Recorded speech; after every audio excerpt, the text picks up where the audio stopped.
Resilience is not a new concept, but it has become subject to renewed interest and attention. Why? Because today we live in an age of multiple challenges, and despite a sharpened focus on tackling health inequalities in recent years, the wealth gap and the deprivation associated with living in poverty remain deeply ingrained and difficult to fix.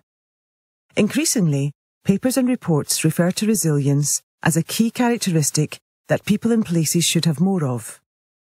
Rather than wait for problems to strike, it is better to support people in communities so that they can handle risks and challenges.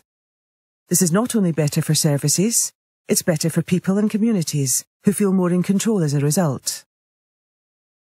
People can mean different things when they talk about resilience. A scientist might describe how much pressure, stress or force a material can take before it breaks.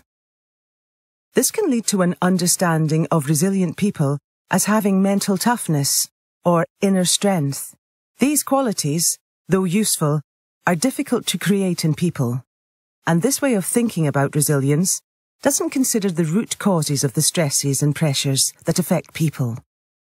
And what about the people who have more stresses and pressures than others? Can we blame them for being less able to cope? No. Resilience is about more than what is within us. Looking into the sources of resilience confirms that it's not all about individuals. The first people to study resilience worked in child development. They wanted to understand why some children did better despite the odds being stacked against them.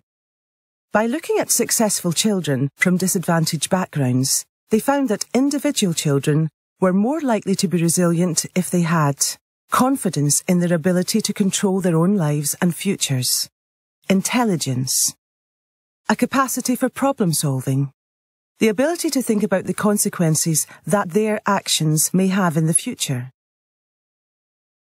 These are clearly individual qualities, and to have them is helpful. But the researchers found that resilience also depends upon how a person accesses networks of support, or how a person relates to others. This involves qualities such as empathy, sociability, expressiveness, and warmth. These relational qualities suggest that sources of resilience go beyond the individual or what is within us.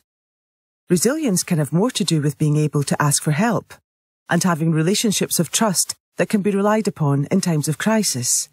That is, what is between us. The source of a person's resilience is often the community that they belong to. The question then becomes, how can people be supported to have access to both the individual sources of resilience and a strong community network to draw upon? It is also important to understand the different types of resilience in order to provide people with the most effective forms of support.